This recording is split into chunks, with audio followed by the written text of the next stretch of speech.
વડોદરા મહાનગરપાલિકા સંચાલિત નગર પ્રાથમિક શિક્ષણ સમિતિ વડોદરા દ્વારા મધ્યવર્તી શાળા સંકુલ અને વિવિધ પ્રકલ્પોના ખાતમુહૂર્ત અને લોકાર્પણનો કાર્યક્રમ યોજવામાં આવ્યો। ખાનગી કંપનીના સંચાલનથી 3.50 કરોડના ખર્ચે નિર્માણ પામેલ 32 સ્માર્ટ બાલવાડી અને 57 સ્માર્ટ બાલવાડીનું લોકાર્પણ કરવામાં આવ્યું હતું। આ સાથે અંદાજિત 3 કરોડના ખર્ચે નિર્માણ પામેલા ડોક્ટર શ્યામાપ્રસાદ મુખર્જી પ્રાથમિક શાળાના નવીન મકાનનું પણ લોકાર્પણ કરવામાં આવ્યું હતું। મુખ્ય કચેરી ખાતે નવનિર્માણ પામેલા પ્રતિભા સ્ટુડિયોનું પણ લોકાર્પણ કરવામાં આવ્યું હતું। બાળમેળા દરમિયાન આનંદ બજાર વિભાગમાં ભાગ લીધેલ શાળાઓને પ્રોત્સાહક ઇનામ આપવામાં આવ્યું હતું। ચાલુ નોકરીએ અવસાન પામેલા કર્મચારીઓના પરિવારને 51 લાખની ઉચ્ચ નાણાકીય સહાય પણ આપવામાં આવી હતી। નવવર્ષિત પેન્શન યોજનામાંથી જૂની પેન્શન યોજનામાં સમાવેશ થયેલા 161 મુખ્ય શિક્ષકોને હુકમ વિતરણ કરવામાં આવ્યા હતા। વર્ગ 4ના કર્મચારીઓને નિયમિત પગારમાં સમાવેશ કર્યા બાદ તેમને હુકમની બજવણી કરવામાં આવી હતી। આ કાર્યક્રમમાં સાંસદ હેમાંગ જોશી, વડોદરા શહેર ભાજપના પ્રમુખ ડોક્ટર જયપ્રકાશ સોની, સ્ટેન્ડિંગ કમિટીના અધ્યક્ષ ડોક્ટર શીતલ મિસ્ત્રી, મેયર પિંકીબેન સોની, ધારાસભ્ય કેયુ રોકડિયા, મ્યુનિસિપલ કમિશનર અરુણ મહેશ બાબુ, સમિતિના અધ્યક્ષ આદિત્ય પટેલ અને શાસન અધિકારી સહિત સમિતિના સભ્યો હાજર રહ્યા હતા। વડોદરા મહાનગરપાલિકા સંચાલિત નગર પ્રાથમિક શિક્ષણ સમિતિના આંગણે આજે બાળકોના સર્વાંગી વિકાસ કેન્દ્રિત કેટલાક વિવિધ પ્રકલ્પોના લોકાર્પણનો કાર્યક્રમ તેમજ નગર પ્રાથમિક શિક્ષણ સમિતિ સાથે સંકળાયેલા કર્મચારીઓના હિતકારી પ્રકલ્પોનો કાર્યક્રમ આજે યોજાવા જઈ રહ્યો છે।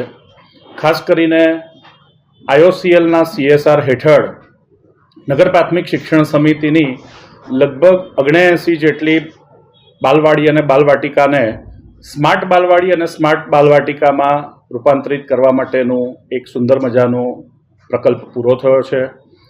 ત્યારબાદ Baroda Young Tuskers Round Table NGOના CSR હેઠળ અટલાદરા ખાતે ડૉક્ટર શ્યામાપ્રસાદ મુખર્જી પ્રાથમિક શાળાના એક નવા શાળા બિલ્ડિંગનું લોકાર્પણ થવા જઈ રહ્યું છે। તે સિવાય સાનવી ચેરિટેબલ ટ્રસ્ટ અને સર્વમંગલ ચેરિટેબલ ટ્રસ્ટ દ્વારા નવનિર્મિત સ્વામી દયાનંદ સરસ્વતી શાળા બિલ્ડિંગની અંદર બાળકોની રુચિ શૈક્ષણિક પુસ્તકો સિવાય પણ અન્ય પુસ્તકો વાંચવામાં, અન્ય વિષયોમાં રસ કેળવાય તે હેતુથી સુંદર મજાની લાઇબ્રેરીનું નિર્માણ કરવામાં આવ્યું છે। તેના પણ લોકાર્પણનો કાર્યક્રમ છે। તે સિવાય નગર પ્રાથમિક શિક્ષણ સમિતિના બાળકોની પોતાની સર્જનાત્મક શક્તિ ખૂબ સારી રીતે અભિવ્યક્ત કરી શકે તે માટેનું પ્રેમ, પ્રેરણા અને પ્રગતિ અને હવે પ્રતિભા સ્ટુડિયોના માધ્યમથી અલગ અલગ વિષયોને લઈને પોતાની સર્જનાત્મક શક્તિનું નિદર્શન કરી શકે તે માટેના સ્ટુડિયોનું પણ લોકાર્પણ થનાર છે। તે સિવાય નગર પ્રાથમિક શિક્ષણ સમિતિની વેબસાઇટનું પણ લોન્ચિંગ છે અને નગર પ્રાથમિક શિક્ષણ સમિતિનું એડમિનિસ્ટ્રેશન, શાળાના આચાર્યશ્રીઓ અને શિક્ષકો વચ્ચે પેપરલેસ એડમિનિસ્ટ્રેશન કમ્યુનિકેશન થાય તે પ્રકારની એક મોબાઈલ એપનું પણ આજે લોન્ચિંગ થનાર છે। અને વિશેષ કરીને વાત કરીએ તો રાજ્ય સરકારની યોજના હેઠળ ચાલુ નોકરીએ અવસાન પામેલા કર્મચારીઓને પણ સહાય વિતરણનો કાર્યક્રમ છે। તે સિવાય શિક્ષકોને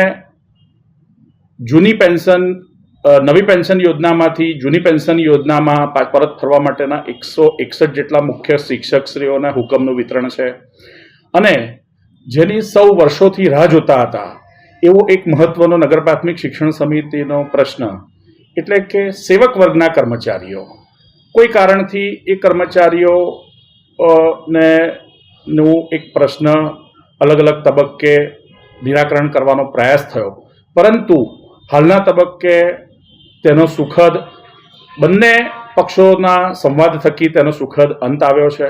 અને આ નગર પ્રાથમિક શિક્ષણ સમિતિના જે સેવક વર્ગના કર્મચારીઓ છે તેમને જે ચાલુ નોકરીએ જે કર્મચારીઓ છે તેમને નવા પગાર બાંધણીના હુકમનું વિતરણ છે।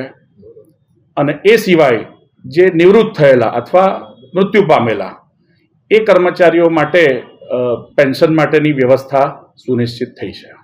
આદિત્યભાઈ, આજનો આ ઐતિહાસિક